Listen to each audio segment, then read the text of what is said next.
The broadcast is now starting. All attendees are in listen-only mode. Hi, welcome everybody to this Casey Lau's Money Tip Show. My name is Casey Lau from caseylau.com, and my business mission basically is to provide financial education conveniently to you all, and this is how we do it. It's through webinar, and you can learn conveniently from your place, from your office, from your home, anywhere. As long as you have an internet connection, then you can connect to us and learn about this. And today I have a very heavyweight speaker. It's in fact my honor to actually, and I'm so surprised that I can get him on this show. And frankly speaking, I didn't pay him any money, so it's to my surprise that he can appear on my webinar. So we have Adrian here. He has his first investment in property it started at age 19, so he made like 20,000 from that deal, and then on he has already like gathered over 20 years of experience in property investment.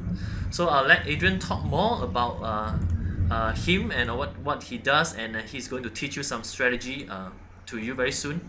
So if you can hear me, you can see our screen, you can see the webcam of Adrian's computer. Just type in the chat box, let us know, because I have some message saying no sound, because in fact I broadcast this thing, and if you can hear me, just type in the location where you are from right now, telling me everything's working fine before we actually start the session.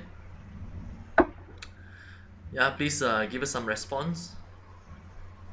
Okay, good. Yeah, we got Jack from Hamburg, what is like overseas Hamburg. Where's Hamburg? Germany? Germany. Oh, nice. Okay, awesome. So let's start. Yeah, things is working. Adrian, so can you tell us briefly about what you're going to share today, and also maybe you can start introducing a little bit about yourself too. Okay. Hi. First of all, thank you, Casey Lau, for getting this together. It's also a privilege to finally touch base with you. And to all the listeners out there, welcome. I hope that over the next 1 hour, I should be able to share with you some strategies that I personally myself engage in.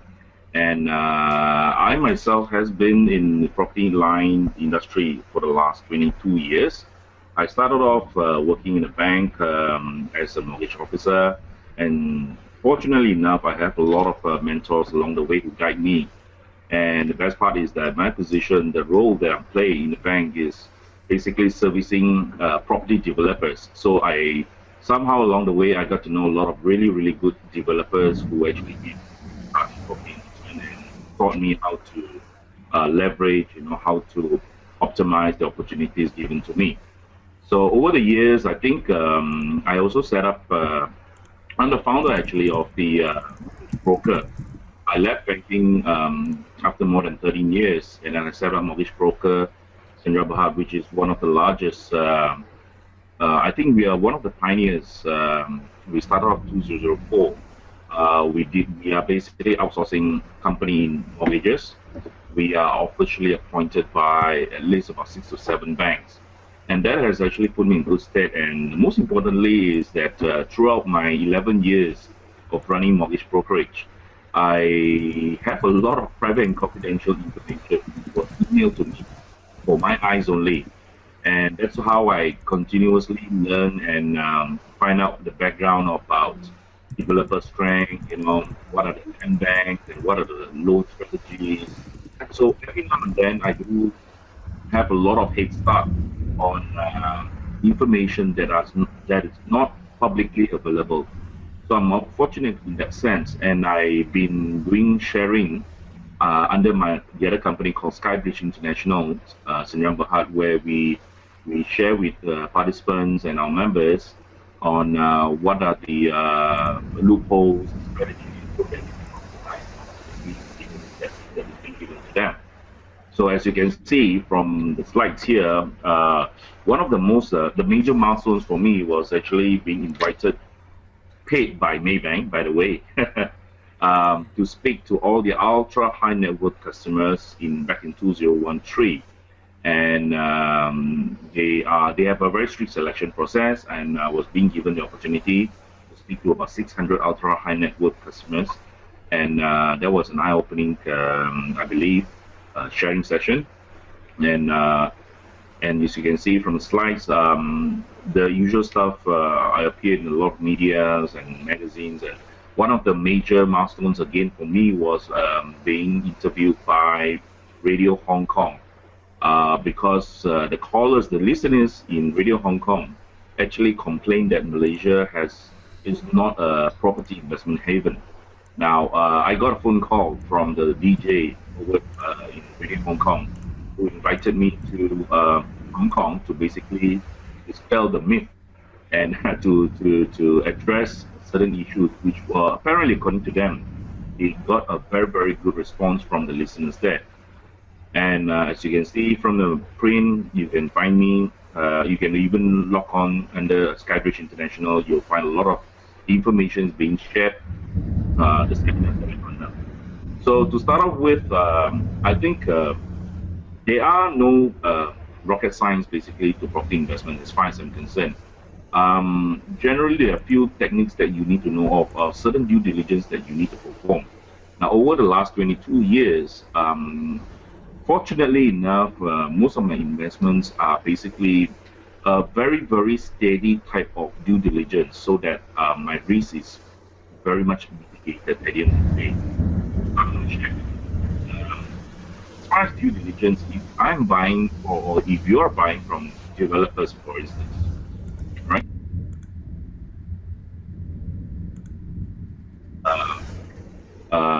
Generally, the developers, the abundance in Malaysia. Now, we do not know what is the background actually of the developer. Now, these days, you do have a lot of developers who are coming from a background of manufacturing of clothes. You know, even I was told that there was a very popular lingerie underwear manufacturer who's trying to become a developer. Now, sometimes you have to ask yourself this question: do they have the experience and the financial cash flows to basically undertake mega projects? Now, what are things that I look out for when I buy primary market properties from developers under construction? Yeah, first thing first, I would like to find out, okay, do they have a track record in property construction, or have they had any past experience in property development? Secondly, I would love to find out about their financials, their cash flows. Now, how do you go about finding all this information? You will ask me. Now, my suggestion is sometimes it's best that you call your respective banks to find out if they have, some of your friendly bankers. Sometimes they will quietly reveal to you whether financing certain projects or not. Now, if they are not financing that project, then you may proceed to ask them, why not? Why aren't your bank financing this project? Now, sometimes they will tell you certain reasons which are not meant to be revealed to the general public. It could be a reason where the directors may have some impending legal suit against them, or the company has already appeared in the blacklist of the KPKT. KPKT is basically a website where you can log on and find out who are the blacklisted developers by the government. It could be due to fees not paid, abandoned projects that they've undertaken in the past, and many other stuff. So your friendly bankers will be the first person to tell you a lot of this hidden information, private information. The thirdly is that when I go to a developer, if I'm interested to buy a unit of their development, I always ask who are the banks that finance these projects, their project. Now, if I get indication that the local or the local banks, the usual common banks in Malaysia, are not financing this project. However, and then they will tell you, the state people will tell you, oh, we only have bank number 1 and bank number 2 only. And you know that there are certain banks that you normally don't go to for mortgages. Now, that begs a question: why aren't the rest of the banks financing this project? There could be many reasons. And if the rest of the commercial banks are not financing, I would normally walk away, because I believe the the real party that can actually perform actual due diligence on developer will be the banks. So they are the best line of defense for investors, to mitigate their risk. Now, when it comes to lawyer, now I know that many people don't actually pay attention to law firms who's basically acting on your standard sales and purchase agreement and you don't agree with well. But I beg to differ on this matter. Sometimes when I buy sub-sale properties, I will be very, very selective on which lawyer that I appoint. Likewise, for banks, they also do not like to engage with lawyers who doesn't have the expertise. Now, what are the criteria you should look out for before you engage a lawyer to act on your behalf? One of which will be, are they partnership or sole proprietor? Now, normally, if you engage a partnership, then this is one of the criteria that banks will actually agree to. However, on the flip side, if you go and engage a lawyer that is a sole proprietor, likelihood the bank may not allow that lawyer to act on your behalf for the loan agreement. Yeah. The other thing is lawyers by right partnership should have been in existence for more than 3 years minimum, and the partners themselves should have about more than 5 years experience, each one of them preferably, and their professional indemnity must be minimum 1 million ringgit. Yeah. Now, these basically 3 criteria are essential for the banks as well as for yourselves. Because if you're not in the property industry, you may not. But I'm in the property industry. I know quite a number of lawyers have ran away with customers' money in the past. So it takes, you must actually put a lot of effort to make sure that you engage the right lawyer. Now, moving on, real estate agents. Now, this one goes without saying. When you want to engage a real estate agent, or you like to buy a property through a real estate agent, preferably you engage someone who's a registered real estate agent. How do you know whether he's registered? Basically, you ask them whether they have a name tag, yeah, a rent tag, yeah. The other thing that you should be aware of will be when you issue a deposit. When you issue a deposit, one of the most common practice by illegal agents will be where the agent will ask you, hey, Mr. Adrian, can you issue the check to my personal name instead of direct to my company? So, it's very common for you to ask why. And normally these illegal agents will say, look, if you issue to my company, I'll have to charge you 6% GST. Okay, but if you issue to his personal name, he can waive that GST for you. So because of the 6% GST, a lot of customers, penny wise, pound foolish, they just issue the check direct to the agent's name. Now, very likelihood, some of these agents may just abscond with your money, and you got no avenue to pursue later on. Yeah. So this is the risk that you are facing these days, and I believe it is still ongoing. So be very careful when you deal with real estate agents. Now, moving on to vendors. Vendors means sellers. Yeah. When it comes to sub-sale properties, why is it crucial for you to know your vendor? Now, in most occasions, likelihood when you buy a sub-sale properties, you will not get a chance to meet the vendor, the seller, because lawyer will just call you, or the real estate agent will call you. It says, okay, the deal is done. You just have to go to the lawyer's office to sign the agreement. So you don't have the opportunity to meet the vendor. Now, if you don't have that kind of opportunity to have a face-to-face meeting with the vendor, the least you can do before even the agreement is signed, you should actually get hold of the vendor's IC number and name. Okay, and you can ask your lawyer to do a search on the vendor to find out if there is any bankruptcy summons against him, or there's any legal suit against him. Because the last thing you want is to buy a property from someone who is a bankrupt.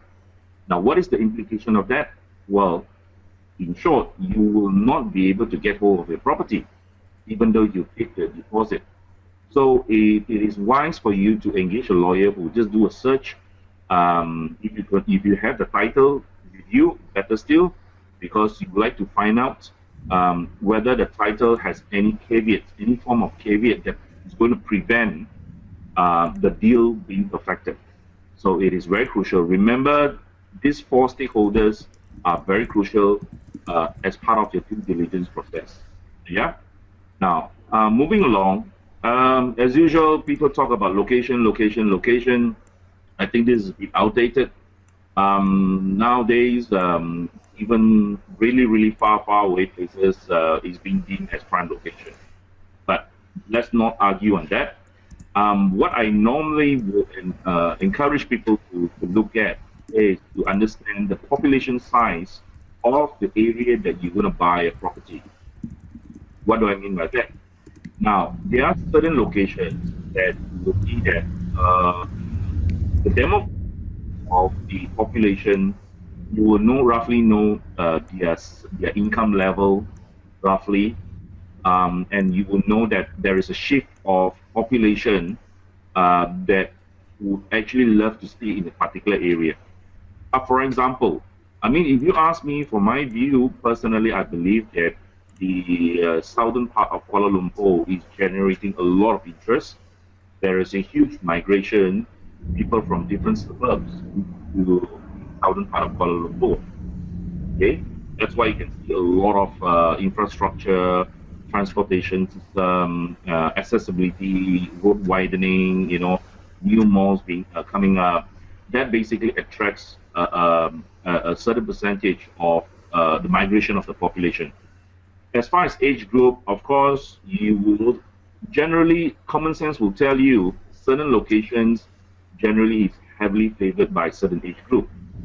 I don't mean to show disrespect to certain segment of targeted customers, but you know very well that sometimes, for instance, Damansara Perdana, high rise, generally attracts a lot of yuppies, Gen Ys who would like to be staying in a very lifestyle area.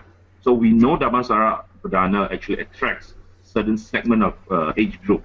Yeah, like if you ask a Generation Y, youngsters, hey, would you like to buy in SS2 PJ? Now, most of the time you will get response that it's a very old neighborhood. There's nothing sexy anymore about SS2, even though it's prime location. So the Generation Y may not choose to stay in SS2. Yeah, I'm just giving you an example. Now, I know this may be a little bit controversial and a bit subjective, but if you believe and understand where I'm coming from, and you can ask any one of your friends, they'll tell you pretty much what I'm sharing with you right now. Income level is very critical. The location that you've chosen, you must understand what is the income per capita generally. Yeah, for example, if I ask you to guesstimate the income level of someone who is staying in Taman Medan. Taman Medan is somewhere near Oakland Road, the far end of Oakland Road. Then wouldn't you agree with me that Taman Medan, the income per capita generally is actually medium low to low? Yeah. So this is just an example. You need to understand the income per capita of the general population in a certain area. Yeah. So I hope you understand as far as the demographics of the chosen location. Now moving along. Now in Malaysia, especially Klang Valley, one of the most critical factor in determining the success of your property investment is about accessibility.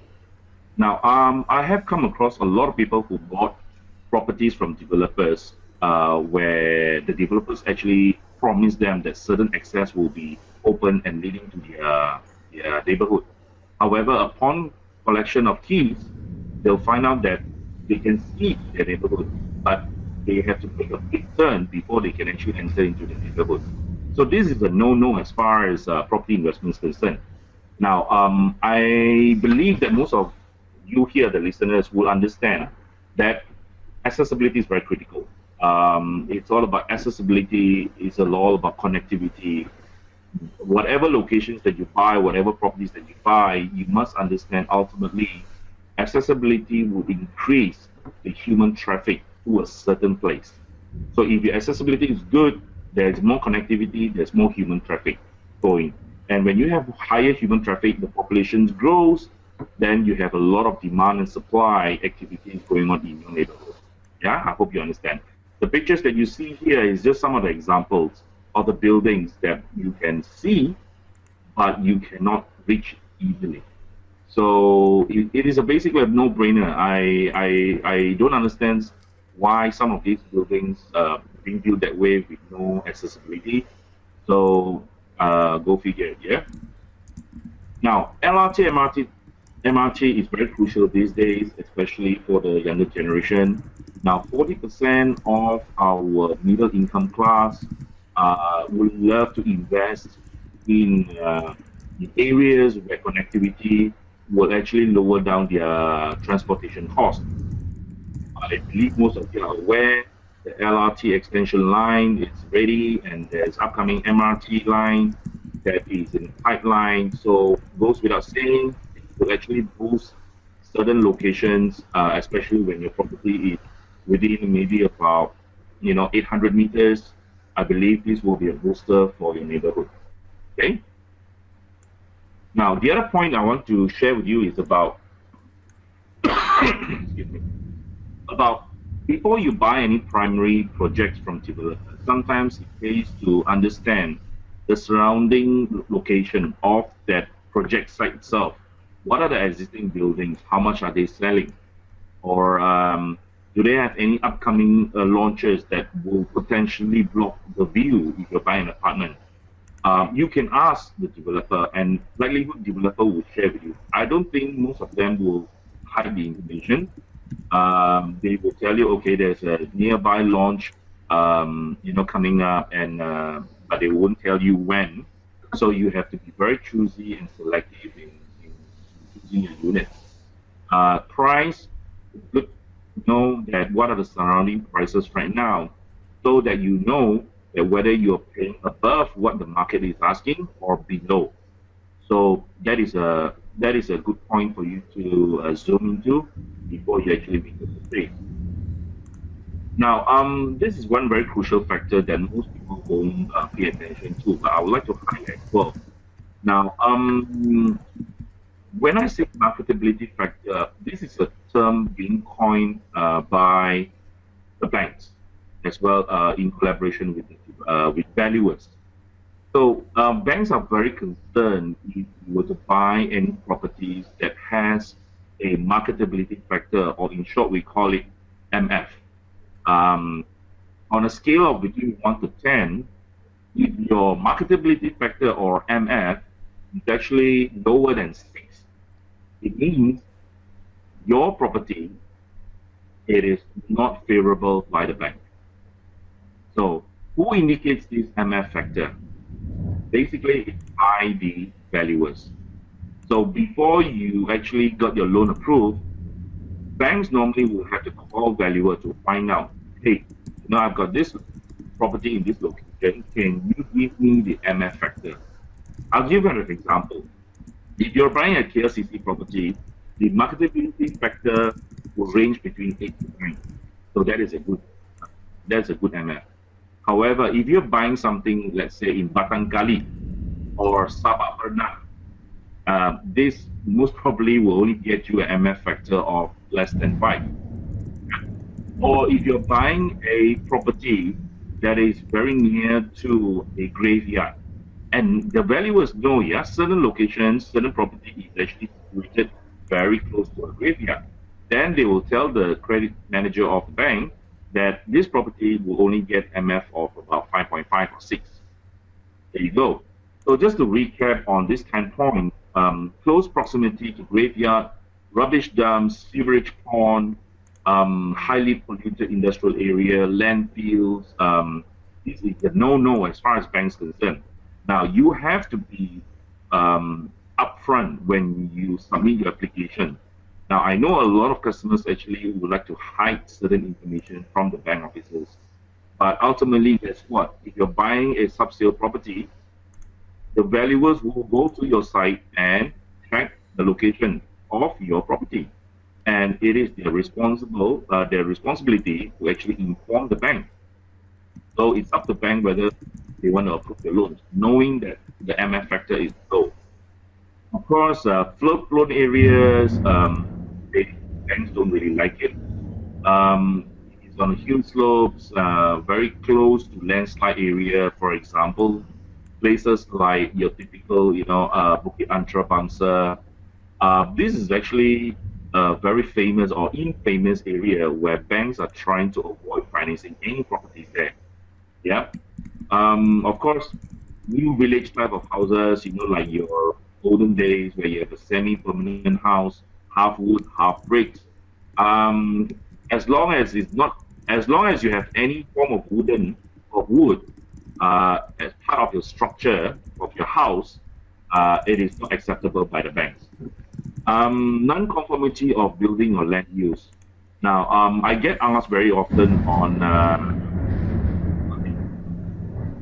what if I buy a double-story corner house and use it as a kindergarten? Okay. Now, this is very subjective. Depends on whether the bank's appetite, whether they're keen to finance. Another example is that if I buy a double-story house and I would like to use that house as a storage facility, and you know that banks don't like how residential properties being used as storage facilities, so you have to be upfront, because at the end of the day, sometimes bank officers may actually pay a visit to the property, and if they found out that your properties are not being used for own occupation, then they reserve the right to actually recall back the facility. Okay. Another example would be properties used for church, temples. It is not advisable because, as I've said earlier, banks don't like the illegal use or misuse of property that they are financing. Properties with visible physical structural defects, that goes without saying. Nobody wants to finance a broken house. So you have to make sure that you either get it repaired somehow or get the seller to repair it before you even submit your loan application. Properties where bank has experienced aborted auctions due to poor marketability. There are many locations in Klang Valley that it could be a certain project that has been previously abandoned, or where there are certain locations that there are multiple times or multiple occasions where the properties that they financed in the past, they actually go for auctions and there were no bidders. So when they know that there's a high number of non-bidders for a certain location, they may not be keen to finance a property that you just purchased in that location, right? Close proximity to petrol stations, abattoir area, animal breeding farm is a no-no, yeah? Lastly, bungalows that are individually built and value above 10 million in non-prime location, it is a no-no. Why? At the end of the day, you have to ask yourself this question. How easy for the bank to dispose the property or auction it off in the event there is a default in loan payment? So there you go. If the property is worth 10 million, you have guessed it, you won't have that many customers queuing up to buy the property. So when the demand is not as great as the mass market properties, yeah. So before you construct your own bungalow that is going to look like a Disneyland house, think first, yeah, before you proceed. Okay. Now, when you, like I've mentioned earlier, where to buy, buying sub-sale, how to go about doing it. I'd like to stress a point that many of the Generation Y or many of the listeners out there are very keen on buying primary markets. So I will often get asked questions. It's like, Adrian, where do I go about buying secondary properties? Where is a good location? So I think it goes without saying, you have to ask yourself this question. If you like to buy secondary property, have you considered your own neighborhood, the existing neighborhood? There must be a reason why you are staying in your own neighborhood. It could be the maturity of the trees, the landscaping, the amenities, the accessibility. So no one else knows your neighborhood other than yourself. So why don't you consider your own neighborhood as, your property investment location? So do consider your own existing neighborhood before you actually look elsewhere. Of course, it pays to actually do a land search on the title of the property before you even sign on the dotted line. Why this is crucial, as I've mentioned earlier, that the title must be free from caveats, unless there is a bank, unless the property is financed by the bank. Obviously, it is still under master title. Obviously, the bank will lodge a caveat. But if the title is out, the individual title is out, normally the bank will put a charge to it. Now, there is no reason for the title to have any other caveats performed by any other parties, because if you do a land search, which is at the land office, it is very cheap actually. It costs no more than 60 ringgit. If there is a caveat into it, then you must perform your due diligence. Stop signing anything unless you get clarification from the real estate agent or the seller. Be careful on this part, yeah? And moving along, this is a very popular term being thrown about these days. A lot of developers are offering guaranteed rental returns. Now, first of all, you have to understand, now I have a little bit reservations on guaranteed return schemes. Why? Now, in the past, if you ask the olden days, older generation, they are very, very skeptical on guaranteed rental returns, GRR, as you can see. Reason being because in the past, a lot of developers don't honor the scheme, which means they don't pay the GRR despite the contract they signed. Now, come back to the present moment. A lot of developers are still offering GRR.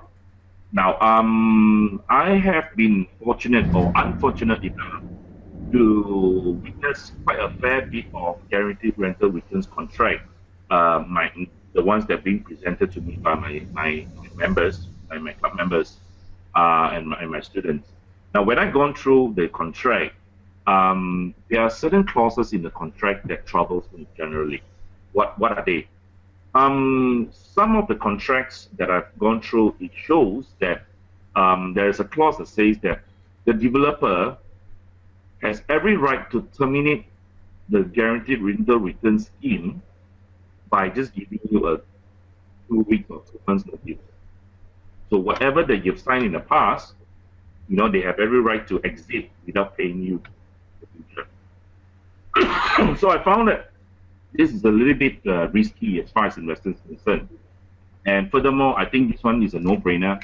When you buy a guaranteed rental return scheme projects, you know that the developers would have factored in the price, the rental returns into your price that you pay. So be very careful on this matter, yeah, because I've seen a lot of developers that are having financial cash flows and they are unable to honor their commitment earlier.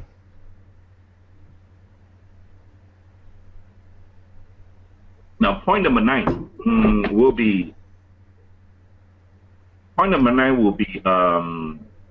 buying in notorious areas. Now, this is very subjective.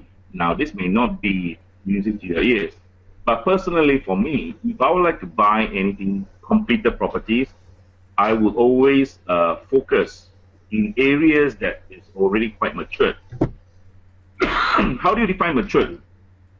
Now, when you go to an area that from morning till late evening, 3 hours into the morning, you'll find that restaurants are buzzing with activities.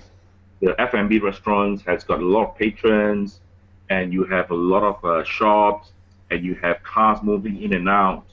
Now, what does it tell you?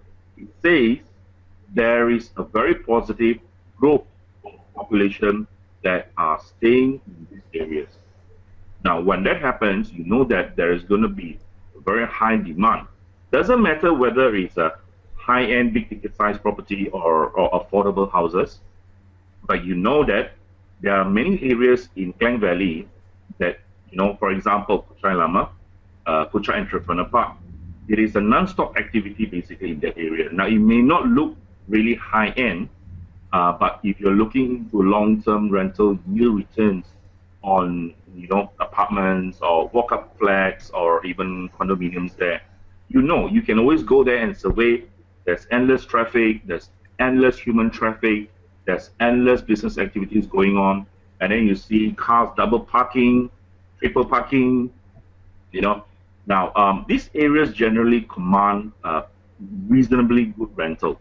So if you want to invest in something that is on a very safe bet, if I may say, it will be certain areas like this, Kuchai Entrepreneur Park, Bandar Baru Street Betaling, maybe possibly Section 7 of Shah Alam, Taman Desa areas, or OUG.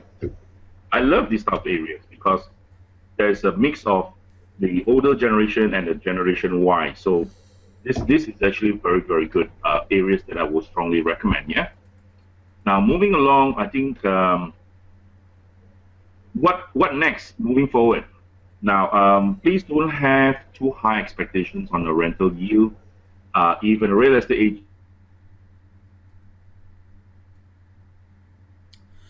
Oh, Adrian.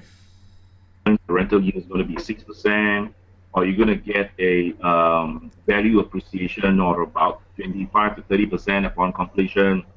Now, I will strongly encourage you to actually lower down expectations a bit. Yeah. So if you really want to know if you can get anything between 4 to 4.5 for a residential property, I think that is good. That will put you in good stead, and it's a very safe investment. Yeah. Capital values moving per annum. I'm expecting range of between 5 to 6% per annum on capital values. So you wouldn't go wrong if you're buying in a decent location. So there you go on as far as property strategy is concerned. Now I'm going to move along to mortgages, leveraging, the art of leveraging. I call it understanding forensics mortgage. Why there is more than, there has got to be more understanding than just, your basic base lending rate, your interest rate. You need to understand in depth what the banks are thinking. Why is this crucial? Because if you understand the whole works or the schematics of what the bank is thinking, then likelihood your loan application, the chances of it being approved is very, very high. Now, if you don't prepare yourself upfront and you just simply submit your documents without understanding the risk appetite or the credit analysis of the bank, then likelihood you will get your loans rejected. That's why I still find a lot of people complaining that their loans get rejected all the time. Now, if you would have prepared yourself earlier and you understood how the bank works, then it helps you, yeah, in your loan approval process. Okay, now profiling of a good leverage customers, basic guidelines. If you don't have time for anything else, at least understand this. You need to understand the loan amount that the bank is going to grant you is actually based on the property purchase price or the current market value. Now, I'll give an example. If you were to buy a property, say, worth 1 million, now the real estate agents will quote you saying that, oh, I managed to call my valuer, my panel valuer, and they gave me a value of 1.2. Yeah. And as a customer, sometimes you just listen to the real estate agents in good faith. Oh, the value is worth 1.2. I'm buying 1 million. It must be a good deal. And you proceeded to actually pay the deposit check. What I would strongly encourage the listeners here today to understand is this. Before you even issue the check, please call your own bank and ask your own bank officer what is the estimated market value of the property that you're going to buy. Now, don't be surprised that you will actually come back, the bank will actually come back with lower than what you expect. Now, what is the implications of this? If you would have bought at 1 million, what if the bank came back and share with you and says that your value is only worth 900,000? So if you are asking for a 90% loan, it is 90% based on your market value, not your purchase price. And hence, you will have to top up the difference of 10% from your own pocket. So be very careful on this, yeah? Now, as far as income documents concerned, I think you should get ready.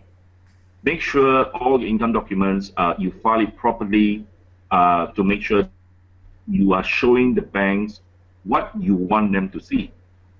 They are very, very particular, very specific. They are very keen to understand where is the source of income and do you have documents to actually justify it. So if you got that in order, you shouldn't have any stumbling block in your loan application process.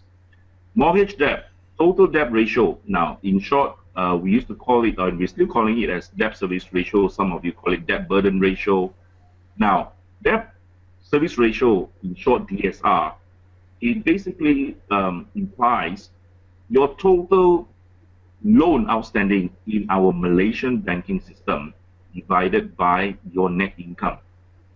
And that will give you a certain percentage.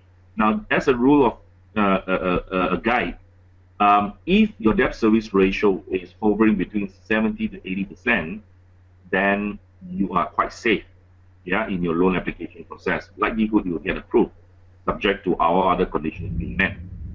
Now, I'll talk more about debt service ratio in a short while. For CCRIS, it stands for Central Credit Reference Information System. You must not be habitually late in your loan repayment. When I say less than 2, it means you must not be 2 months late in your loan repayment. Because if you do that, then you can say goodbye to your new purchase of property should you need a loan. No CTOS. CTOS stands for Credit Tip-Off Service. You must make sure there is no legal suit against you. You know, if you have, make sure you clear it before you even submit your loan application. Property purchase not in negative listing, I have shared with you earlier in the slides, so I'm not going to go there. What bankers want actually? It is not how much you earn, it is actually what you can prove. So there's no point of you claiming that you earn 50,000 and whereas you actually don't have any documents to back it up. So make sure that you can prove on paper, yeah? Make sure you have a good credit record, goes without saying. Your CCRIS record must be beautiful so that your loan process is very smooth. One thing I'd like to highlight is your credit cards. Now, if you're someone who has a lot of credit cards and has a lot of outstanding debts, outstanding balances, yeah, before you even submit your loan application, please pare down your outstanding, because banks, if they find out that you have huge outstanding balances in your credit card, if it's below if it's above 80%, then they may actually reject your loan. Yeah. Get your documents in order. Now, don't go on a frenzied buying spree within a short time frame. I'm not sure how many of you will agree with me, because I keep on seeing a lot of friends coming together, form joint ventures, and went on a buying spree, buying 3, 5, 10, you know. I wouldn't encourage that because banks will definitely find out sooner or later. And if you start accumulating too many properties within a short time frame, they know you are a serious investor, not in a good way, yeah. So they may actually reject your loans. Avoid joint purchase with friends. I know some of you listeners there may not agree with me. Now, not all banks are keen on financing properties that are being bought by among friends. So you have to. This is very subjective. I'm sure some of you managed to get your loans approved. But the banks are cracking down on this matter. They actually don't like friends coming together to borrow loans or buy properties. Reason being because, put it simply, if husband and wife can quarrel over money, what about friends? So the banks are very, they're very concerned when friends quarrel, end up no one is going to serve the loans. So ultimately, that's the bottom line. Yeah. What else are we looking at? Don't submit makeover income documents. Now, I know a lot of experts out there who are very good in coming up with really, really beautiful documents. Don't do that, yeah? Because the moment the bank detects, your name will be, they will not tell you that you are being blacklisted if they detect that you submit fraud documents or trying to manipulate certain income documents. They will not tell you anything at all. They'll just politely tell you your loan is rejected. However, the banks will share this information, which means your name in the banking system, among the banks themselves. They will share among the banks themselves that says that, okay, Mr. A has been detected as submitting fraudulent documents. And this will be a great flag. So if you try to submit a fresh document, a fresh loan application to another bank, that bank likelihood will also reject your application. So don't try to be a hero in this matter, yeah? Now, for those who don't have a proper income, but somehow they manage to accumulate a lot of wealth through FDs, unit trusts. Now, this will not, some of you may argue that if I have FDs, I have a unit trust, I have some form of interest from there. Can I use the interest income from there to justify my loan application? The answer to you is that no. It's either you have a business running with income or you are an employee with a company that has income. So if you're totally unemployed and you're relying on FDs and unit trusts or whatever investments that don't generate a stable monthly income for you, banks likelihood will not approve your loans. Yeah, please take note of that. Don't over leverage without rental income to substantiate. Yeah, some of you, like I said, will rely. Some of us actually don't work. Yeah, some of us I've seen a lot of people out there actually they don't work. They just rely on rental income to survive or to go about their daily lives. And then they went on to buy a new property and expecting the banks to finance them. Nah, it ain't gonna happen. Yeah. Check and update your CCRIS record regularly to make sure that everything is in order. Now one point to note is that for those of you Generation Y who just got back from universities and you got a very good, handsome paying job, but you got no CCRIS record in Malaysia at all. Now you apply for a housing loan immediately. Likelihood you'll be rejected here. Now, unless you're working for multinational companies, yeah. If you're working for Achong Akau, Abu, Sendirian Berhad or trading, that don't issue a proper pay slips, then don't be surprised the bank will actually reject your application.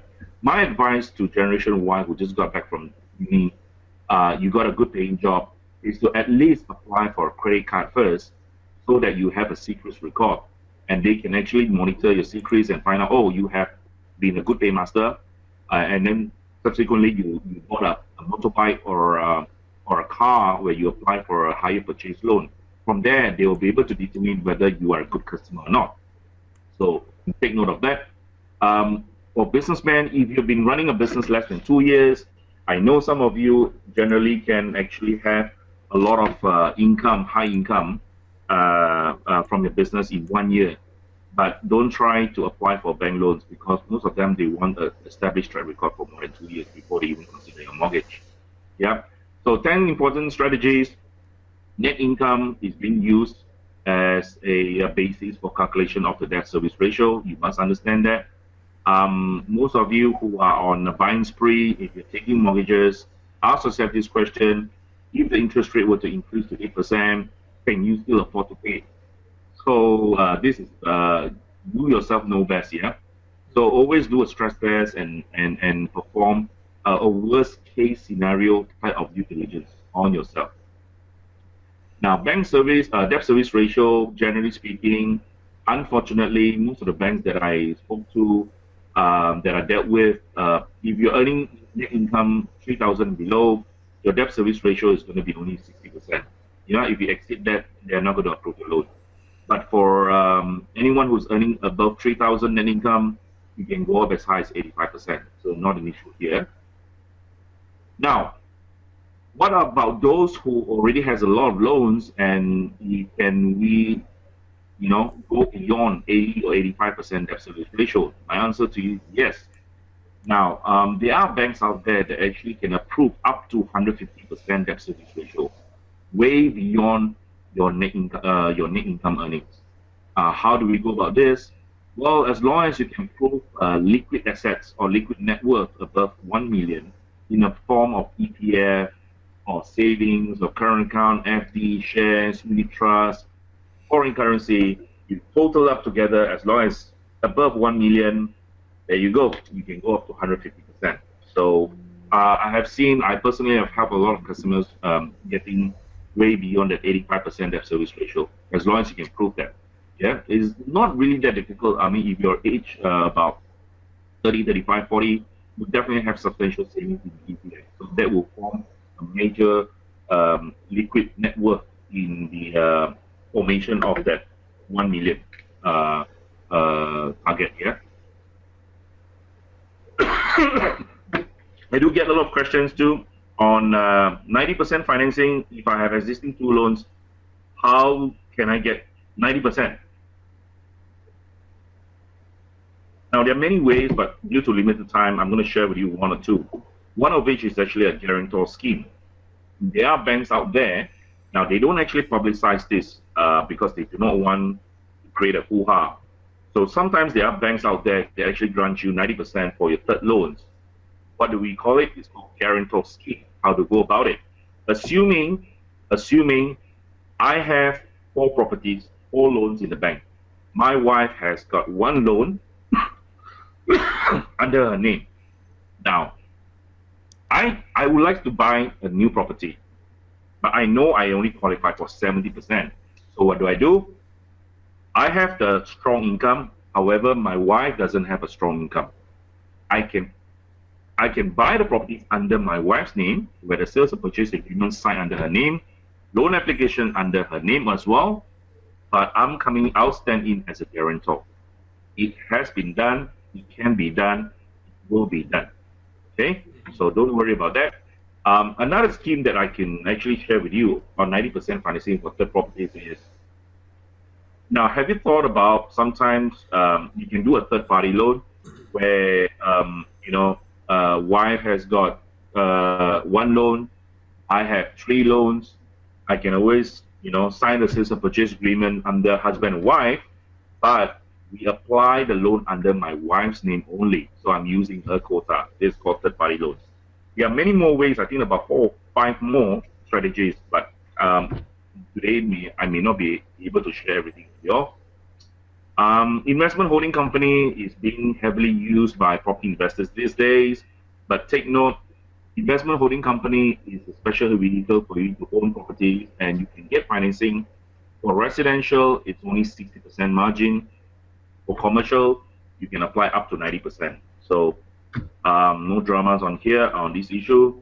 But before you come together with your friends forming IAC or investment holding company, please make sure you perform due diligence on who are your partners. Yeah, because the last thing you want is to form partnership with someone who is excess baggage to you. Yeah, I'm sure you know what I mean. Leveraging a CCRIS, this is for those of you who has a very high risk appetite, those who go about buying multiple units at the same time, what I can suggest you do, now this may not be really that ethical, but I'm just highlighting to you, it's up to you to execute this. You can buy, let's say for instance, 6 units of condo. It can be different condos, but the price is pretty much similar. You can submit unit 1 and 2 to Bank A, 3 and 4 to Bank B, 5 and 6 to Bank C. Now, in the CCRIS system, the bank doesn't know if I have bought 6 units or did I actually buy only 2 units submitting to 3 different banks? So you see how it all works out in the CCRIS. And most of the time, if you're lucky, I know my customer are very lucky till now. You can get maximum financing even though you're buying 6 units, for example. Because if you were to submit 6 units to 1 or 2 banks, likelihood the bank will reject your loan because they will see you as someone who is high risk investor. Yeah. So by splitting your submissions to different banks simultaneously, you can buy different condos as long as the price range is not a big gap, not a big difference. Pretty similar, 900,000 to 950 or 850. So within that 50,000 variance, then you should be able to get your loans approved. Yeah. So this is a very, very popular strategy for those of you who are on a bulk buying, and still wants to get maximum loan. But I would like to remind all the listeners here that this is a little bit high risk, yeah, and you have to ask yourself whether you have the appetite to pursue this strategy. Now, I do get a lot of questions all the time. Do banks actually check CCRIS prior to disbursement? What if I have a lot of loans at 90%? I'm in breach of the guidelines of the banks. Do they actually check CCRIS prior to disbursement? My answer to you, till now, is no. The banks won't perform another CCRIS check on your loan application prior to disbursement. So if it has been approved, you sign the letter of offer, you sign the loan agreement, it's considered done. As far as my knowledge is concerned, no banks will perform CCRIS check again prior to disbursement. However, if you have a property that you manage to get 90% where you shouldn't be getting 90%, somehow you manage to pull through, and there is no disbursement for 2 years, some banks may actually pull out your file and check. And if they found out that you are in breach of their guidelines, they may lower down your margin of financing back to 70% as per the existing guidelines. So this one, I will see as we move along. You have to be very careful on your move on this matter, yeah. But generally, as far as I'm concerned, I know banks don't perform another CCRIS after the approval has been done. So there you go. I'm not going to touch so much on this one. For those of you, sometimes people ask me, should I rent first or should I buy first? My advice to you, yeah, your choice. If you want to make money, might as well you can rent first or you can buy first. It's very subjective. And most importantly, if you check valuation if you're buying secondary properties before you even sign on the dotted line. Okay. Now, lastly, before I think I'm coming towards the end, stay with your day job.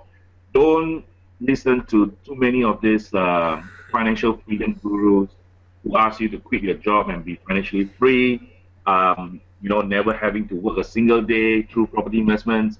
My advice to the investors out there: if you can, stay with your day job, yeah, until you reach a certain point, you've got an excellent job, excellent income, and you've got multiple properties where you generate rental. Then you decide whether you want to quit your job. Because for those investors who are new, who are beginners in this line, don't be caught up in all the hype of becoming financially free at an early age. I know everyone dream of that, but be very careful.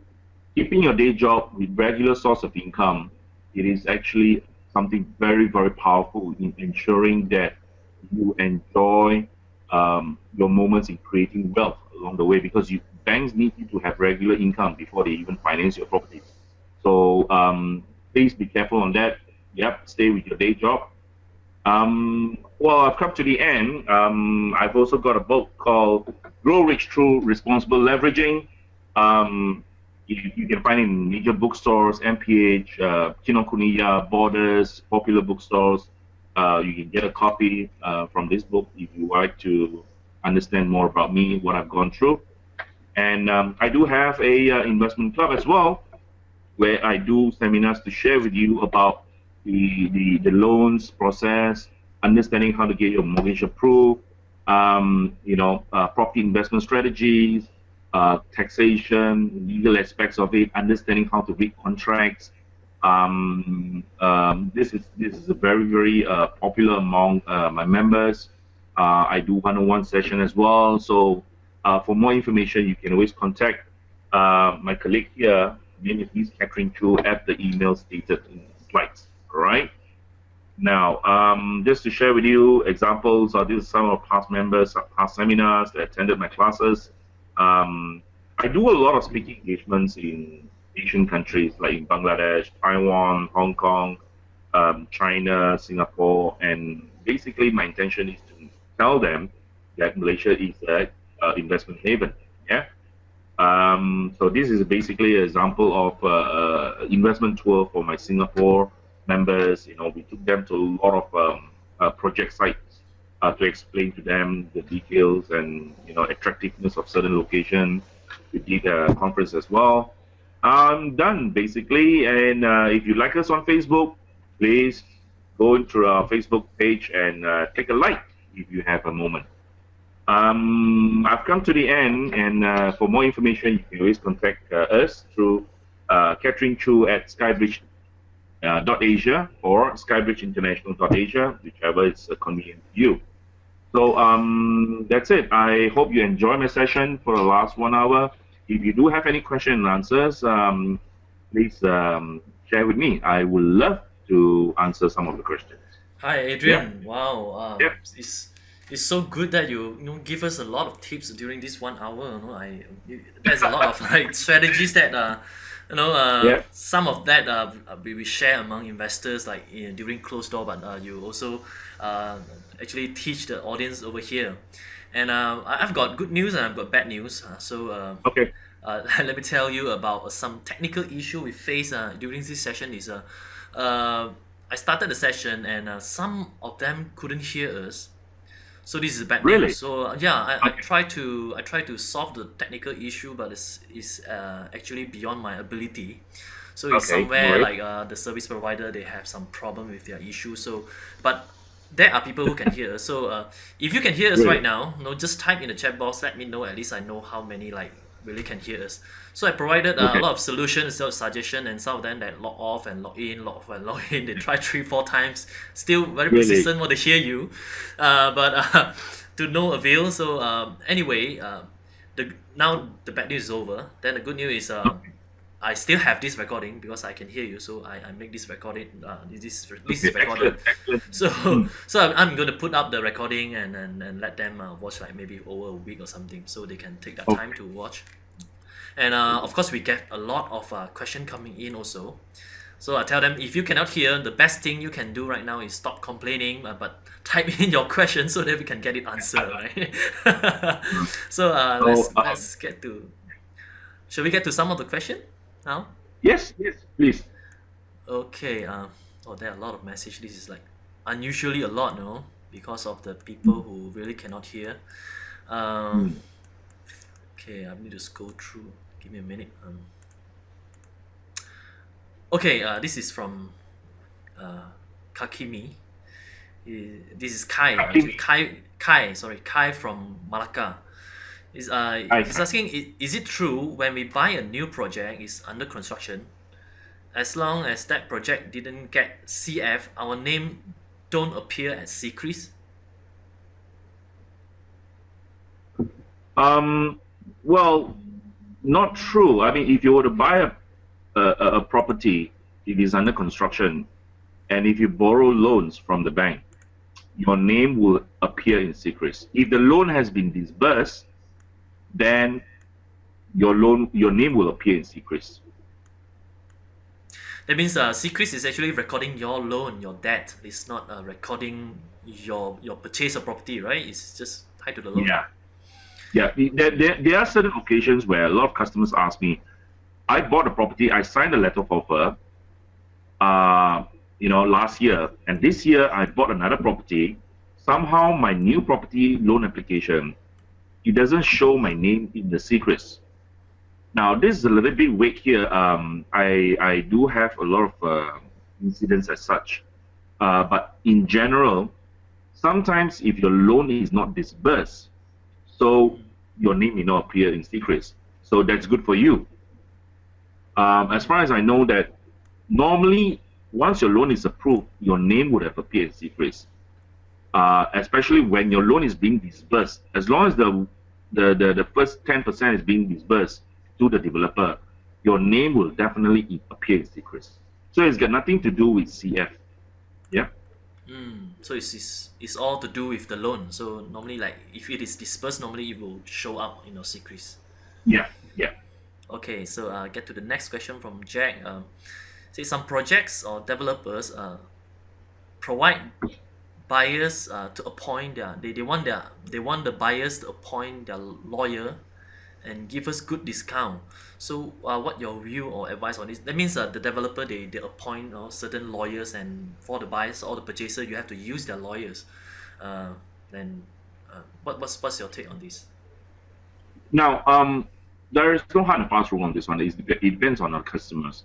Now, normally, I will encourage loan borrowers to engage their own lawyer, because you know very well that if you engage the sales and purchase agreement, which is appointed by the developer, and also you're using the same lawyer for the loan agreement.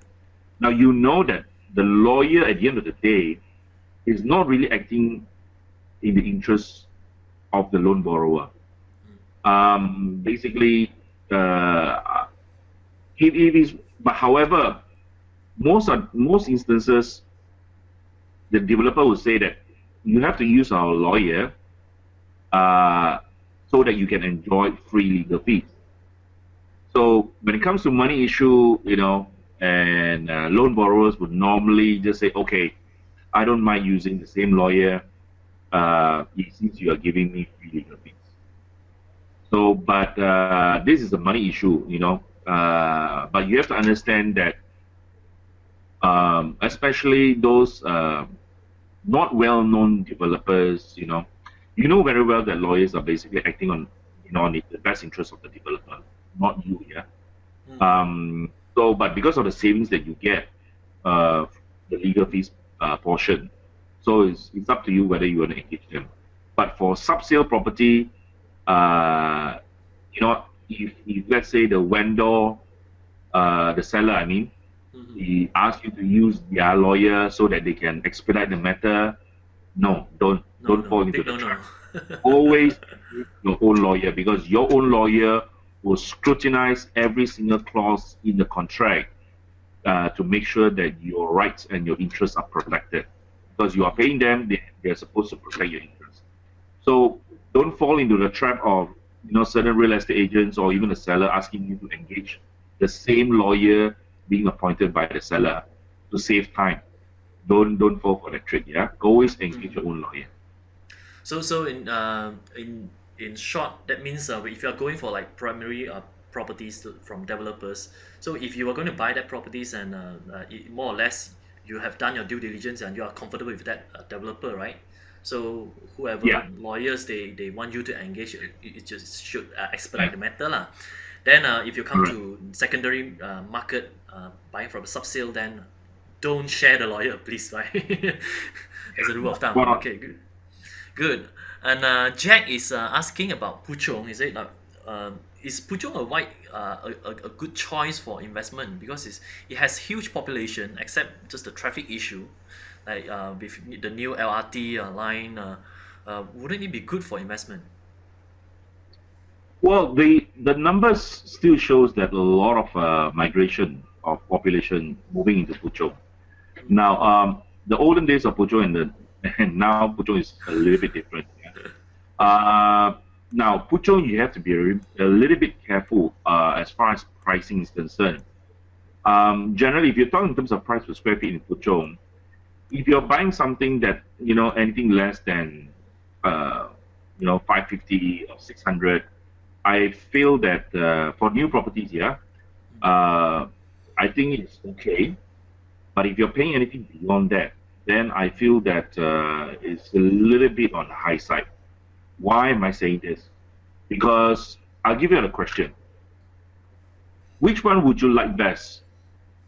Bukit Jalil or Puchong? Which one sounds better? I mean, the general perception in the industry, in the market right now, if given a choice, they will stay in Bukit Jalil or Bandar Kinara as compared to Puchong. I'm not sure whether I am offending a lot of people by saying this, but generally through my market interaction, people will generally go for Bukit Jalil and Bandar Kinara as compared to Puchong, even though Puchong is bustling with a lot of activities. Reason being because generally Puchong is being perceived as old mining area, still being perceived till today. Number two, a lot of Puchong lands are basically leasehold. Number three, they perceive Puchong as a medium to medium low type of income households. Whereas compared to Bukit Jalil, you have a slightly upmarket Kinara, there's a lot of freehold land. Now, the price in Bandar Kinara and Bukit Jalil is hovering around 500 plus to 600 ringgit per square foot as well. So you ask me whether Puchong is a good place to stay, to invest. Yes, provided you are paying the right price.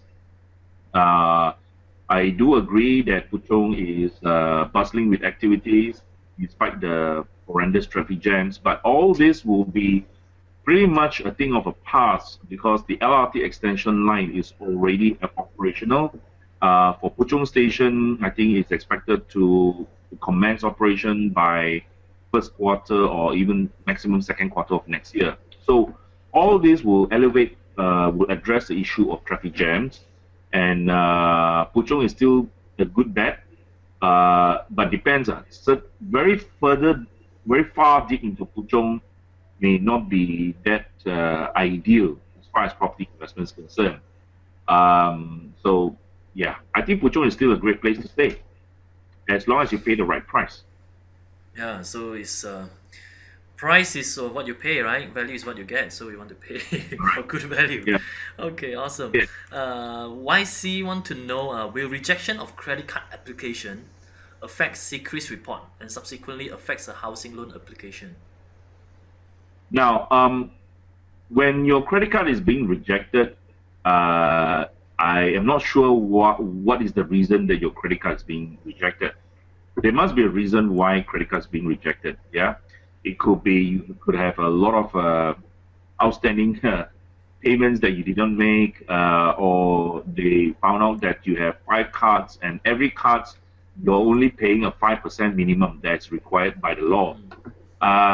If that is the reason for rejection, then it's true. Like I mentioned earlier in my slides, when you have high credit card outstanding balance and you only pay 5%, that is not something that the bank would want to look forward to in your loan application process. So I need to know what is the reason of rejections. But I believe that it is due to the minimum payment that you make for all the cards that you hold, or payments in the past. But it has got nothing to do with the number of cards that you have. Yep. So number of cards has got nothing to do with your loan application approval status. Okay, good. So basically, even though that means even your credit card is rejected, it might be related to your CCRIS issue, right? But still, you can keep trying for the mortgage, right? Yeah. I mean, like I said earlier, it depends on the reason of rejection of your credit cards. Yeah. Now, if your credit card is being rejected, I mean, they're not going to put the credit cards being rejected in the system. It's not show that, right? It's not show that. It's not show that. It is not shown that it is rejected. So, but again, I have to pose the question back to the listener. What is the reason of rejection? So you know best. And sometimes, unfortunately, some banks won't tell you, but you will know. Okay. What's your view about the office segment? Like investment in the office segment? What do you think? Now, as far as office is concerned, if you read from the statistics, there is actually a situation where an oversupply of office units coming onto the Klang Valley right now. Now, whether you believe these statistics or not, I'll leave it up to you. But generally, office do are basically struggling to find tenant. That one I must admit, though I don't have the actual statistics. But if you read the statistics from various reports, it actually gears towards a very low occupancy rate of a lot of offices. However, those grade A offices are still doing very well. It all depends on location at the end of the day. If you look at KL Central, if you look at Bangsa South, where all the prime offices are, they are actually basically enjoying above 90% occupancy rate. So you need to find out where are the offices located. And the rental non-prime areas, the rental are basically being pressured right now. So, apart from the Golden Triangle, KL Central, Bangsa South, Damansara Uptown, these locations are doing reasonably well. So it all boils down where your office are located. But I do agree that there is an oversupply of office space coming to or already completed, which are struggling to find tenant. Okay, good. Yeah, it's a very good overview about the situation right now. So if you go for the hotspot, then should be fine, right? But for the secondary Yeah, but you have to pay a premium. area, yeah, but you have to pay the premium, yes. And another question from Jack. This is about the mixed development. For example, let's say there are houses like 10 years ago already built, and it now has some new development, like official launching of new property, and it is goes like many times higher than the current market price of the old units. So is it like a good choice to actually get the secondary unit rather than the newly launched one, which is selling way more expensive? At the end of the day, it depends whether you're buying for own occupation or you're buying for investment. Now, let's talk about buying for own occupation. Now, if you're buying for own stay, sometimes you don't mind paying a premium because you like a new building, therefore you pay the premium price. But for investment, you have to be very careful. As a benchmark, as a guide, I'll share with you from my banking experience. If the new project is 10 to 15% higher than the existing ones, then you should be very cautious. Yeah, I repeat, yeah. If the price that you're going to pay for a new project is, let's say, 15% higher than the existing building, and if it's for investment, you have to be a little bit careful because you may not get the rental that you want at the end of the day, even though it's a new building. But it all still boils down on the density of the old or existing apartments in that area. So if your area has got a lot of high rise and density is very high, and yet there's a new building coming up selling, say, 25% higher than old stock, then you should be careful, before you even buy the property. This is for investment purpose. But if it's for own occupation, no issue. Yeah, they might be you at the end of the day. So you're gonna stay for long term. That's fine. Okay, good. Let's get to just the last few questions before we end. Sorry I that think we get a lot of questions from this Jack. we yeah, because he can hear all the way from the start. Okay. Jack, I Yeah, hope I let's. I'm sorry. Yeah, I'm sorry to drag you for another few minutes No worries, because no worries. I feel bad for those who couldn't hear us during the last 1 hour or so. So just want to do more for them. No worries, no worries. Okay. Let's get to another question about GST financing. Can I finance GST? No, you cannot. No, I wish, but no, there is no platform for that, and immediate near future, I don't foresee that coming. I don't expect that to be implemented anyway. Okay. If my DSR fail, that means I'm like burst already the DSR. What can I do? If your DSR fail or you burst your DSR, Yeah. one of the strategies is that, again, go back to my slides, whether you have, accumulated liquid assets that you can prove to the bank, 1 million and above. I know this amount may sound a little bit high, but for those of you who are, 40 years old and above, normally you will have a substantial amount in your EPF. Yeah. Yeah. Yeah. They were looking at about maybe, half a 100,000, million. right? Yeah. Yeah. So the balance 500,000 it could be in the form. It could be in the form of your savings account balances, your unit trust that you've bought. Stock You know, investment. Yeah, you can accumulate that. Now, what are the other strategies if your debt service ratio, if it's burst, then you could possibly get another loan applicant, someone that is close to you, could be a wife, sister, brother, to come in, who hasn't got a very high loan exposure, to come in as a joint applicant, and that will help you as far as debt service ratio is concerned. So, but make sure that person that you're bringing don't have bad record in their previous payment history. You should be fine. Okay, good. Let's get to the very last. This is Wong want to know. He said Robert T. Kiyosaki, he said, predicted the market crash on next year, 2016. So if that's going to happen, like, should we have the money saved now and buy property after the crash at a discounted price, or what? What is the market timing like? First of all, I would like to clarify once and for all you listeners out there.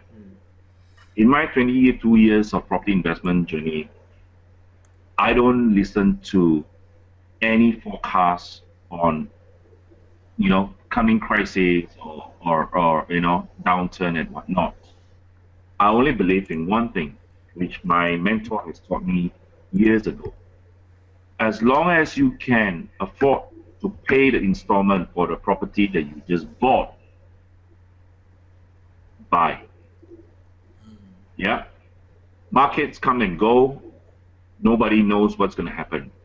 Now, for you to listen to Robert Kiyosaki, who are thousands of miles away, to quote something like this, I don't think it's being fair, because,